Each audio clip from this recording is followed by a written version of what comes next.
ये आपने शाइस्ता, आयशा नूरी इन सब की कुंडली देख ली, लेकिन इन 3 अपराधियों ने जो रात किया उनमें से एक सबसे शातिर है, वो है सनी।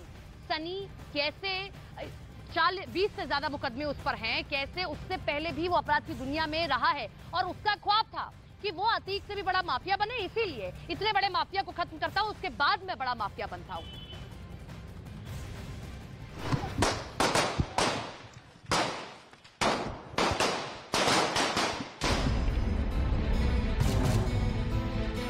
अतीक अहमद और अशरफ पर प्रयागराज के मेडिकल कॉलेज में ताबड़तोड़ गोलियां बरसाई गईं।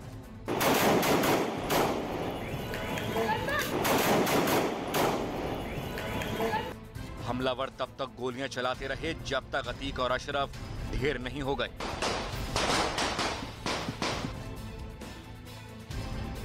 अतीक अहमद और अशरफ पर हमला करने वाले अरुण मौर्य, लवलेश तिवारी और सनी ने वारदात को अंजाम देने के बाद मौके पर ही सरेंडर कर दिया था, जिसके बाद इनकी कुंडली खंगाली गई तो अपराध से पुराना नाता निकलकर सामने आया।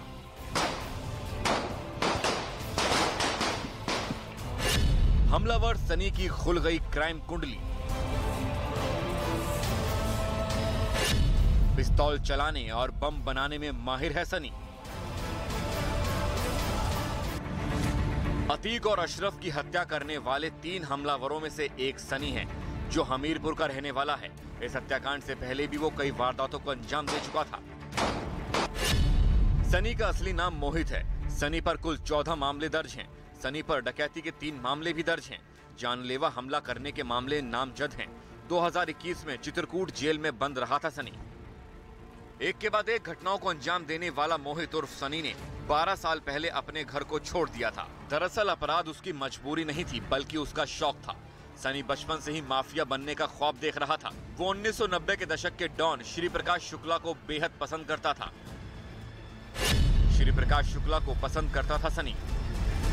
साइबर कैफे जाना सनी का शौक था। कैफे से श्री प्रकाश शुक्ला का प्रिंट लेता था। धीरे धीरे सनी अपराध की दुनिया की तरफ मुड़ गया और एक एक बारीकी समझने लगा था, जिसमें वो हथियार चलाने से लेकर बम बनाने तक में महारत हासिल कर चुका था। सनी देसी बम बनाने में माहिर था। सनी नशे के व्यापार से भी जुड़ा हुआ था। हथियारों की सप्लाई करने लगा था। अतीक अहमद और अशरफ पर हमला करने वाला सनी का इतिहास अपराध की दुनिया से जुड़ा रहा है, लेकिन उसके परिवार वालों को भी पता नहीं था कि वो इतने बड़े हत्याकांड को अंजाम दे सकता है।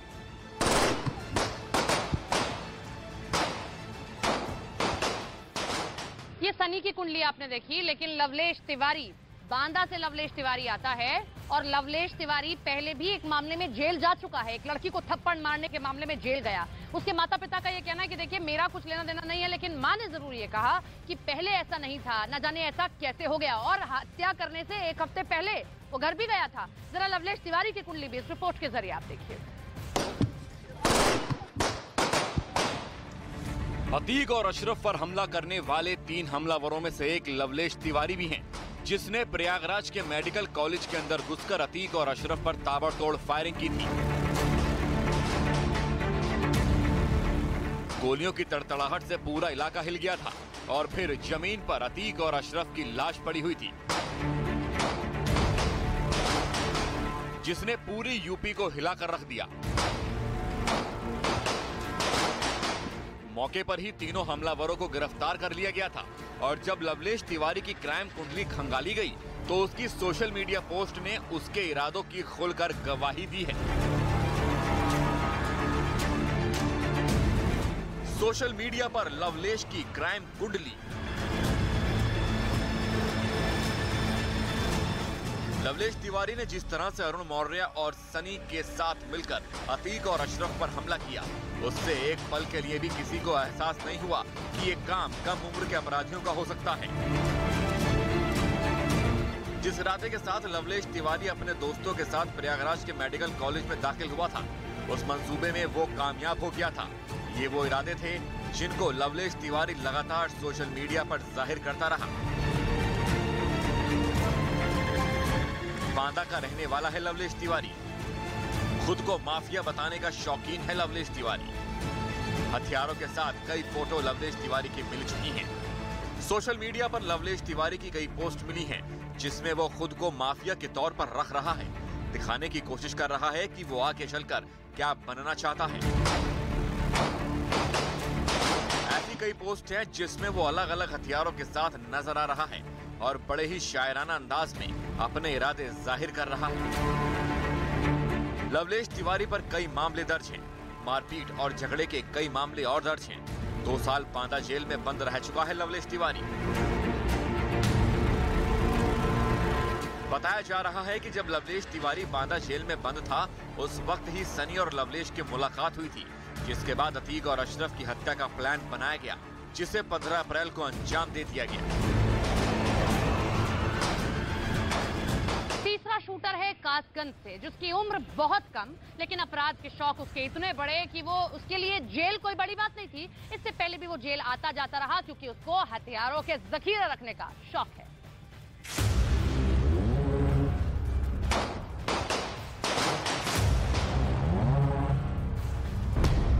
जिसने यूपी के सबसे बड़े गैंगस्टर पर दनादन गोलियां बरसाईं, जिसने पुलिस कस्टडी में मौजूद अतीक के सिर में गोली मारी, जिसके एक वार से अतीक जमीन पर गिर गया। क्या आपको पता है कि उसकी उम्र क्या है? हैरान करने वाली जानकारी सामने आई है कि अतीक की हत्या में शामिल 3 आरोपियों में से एक की उम्र महज 18 साल है, जिसका नाम है अरुण मौर्य। उसने 10वीं तक की पढ़ाई की है, जिसका यूपी के कासगंज जिले से कनेक्शन है। वो कई सालों से अपने दादा और चाचा के साथ पानीपत में रह रहा था, लेकिन हत्या की वारदात को अंजाम देने के लिए अरुण 1 हफ्ते पहले पानीपत से निकला था। पानीपत में रह रहे अरुण के चाचा के मुताबिक वो बिना कुछ बताए पानीपत से निकला था, लेकिन 1 हफ्ते बाद जब एक बड़ी खबर परिवार के पास पहुंची, जब अतीक को मारने वालों में अरुण का नाम मीडिया में चलने लगा, तब परिवार सन्न रह गया। इस दौरान अरुण का फोन लगातार बंद आ रहा था। अपराध की दुनिया में उसकी एंट्री पानीपत से ही हुई, जहां वो एक बार जेल भी जा चुका है। अरुण की उम्र बेहद कम थी, लेकिन उसे हथियारों का बड़ा शौक था। अरुण की कुंडली खंगालने पर यह सामने आया कि अवैध हथियार रखने के केस में वो फरवरी 2022 में जेल भी जा चुका है। जेल में जमानत पर छूटने के बाद बाहर आया तो एक आदमी से मारपीट का केस दर्ज हुआ। अरुण के पिता कासगंज में ही रेहड़ी लगाकर टिक्की गोलगप्पे बेचने का काम करते हैं। इतने बड़े हत्याकांड में बेटे के शामिल होने की खबर ने माँ बाप को डरा कर रख दिया। हत्या की वारदात के बाद से अरुण के माता पिता दोनों ही घर पर नहीं हैं। पुलिस उनसे भी पूछताछ कर सकती है। फिलहाल यूपी पुलिस ने हरियाणा की पानीपत पुलिस से संपर्क किया है और अरुण के पूरे क्राइम रिकॉर्ड की जानकारी मांगी है। इस मामले में पानीपत पुलिस ने भी यूपी पुलिस की हर मुमकिन मदद का भरोसा दिया है।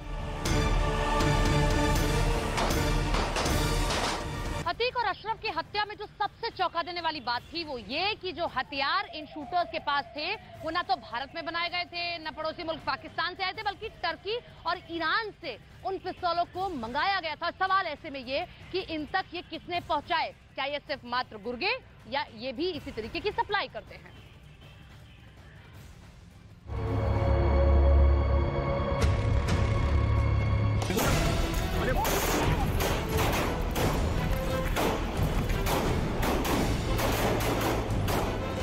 अतीक और उसके भाई अशरफ के मर्डर में एक बदनाम पिस्टल का नाम खूब चर्चा में है। अतीक और उसके भाई अशरफ पर ताबड़तोड़ गोलियां बरसाई गईं। सब कुछ पुलिस के सामने हुआ। इन तस्वीरों में इस पिस्तौल को गौर से देखिएगा।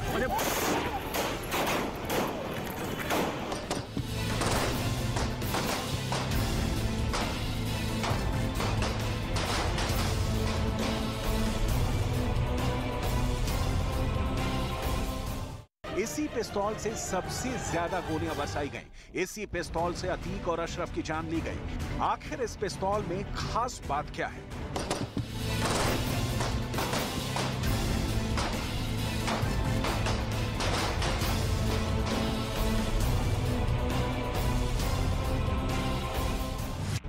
ये पिस्तौल बहुत खतरनाक है, क्योंकि ये मशीन गन जैसे फायर करती है। ये पिस्तौल भारत की नहीं बल्कि विदेशी है। ये पिस्तौल तुर्की की कंपनी बनाती है। इस पिस्तौल पर भारत में पाबंदी है, यानी ये ऐसा विदेशी हथियार है जो तस्करी के जरिए भारत पहुंचा। और फिर अतीक अहमद और अशरफ पर इससे ऐसे गोलियां बरसाई गईं कि पूरी दुनिया हैरान है कि आखिर पुलिस के सामने कैसे इस तरह मर्डर को अंजाम दिया जा सकता है। गोलियां पॉइंट ब्लैंक रेंज से फायर की गईं। आप शूटर्स की पिस्तौल को अतीक अहमद के सिर के करीब देख सकते हैं। अतीक और उसके भाई को पिस्टल सटाकर गोली मारी गई और ऐसे में उनका बचना नामुमकिन था।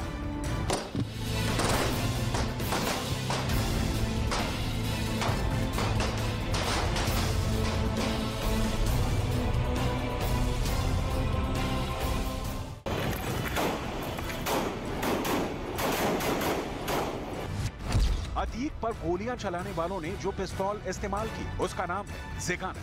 ये पिस्तौल तुर्की और मलेशिया मिलकर बनाते हैं। भारत में ज़ेगाना पिस्टल पर पाबंदी है।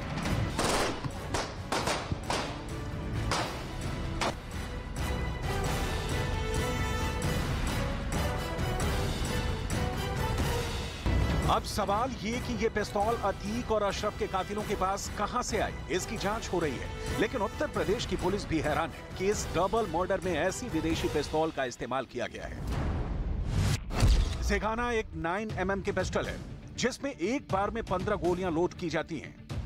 लेकिन इसमें एक बड़ी मैगजीन भी लगती है जो बर्स्ट मोड यानी ताबड़तोड़ गोलियां फायर करने के लिए इस्तेमाल की जाती है। इस पिस्तौल की कीमत 5 से 7 लाख रुपए के बीच बताई जाती है और ये दाम अवैध मार्केट के हैं। अब ये पिस्तौल अतीक के कातिलों के पास थी और उन्होंने इसका मर्डर में इस्तेमाल किया। उनके पास ये पिस्तौल कहां से आई, ये बड़ा सवाल है।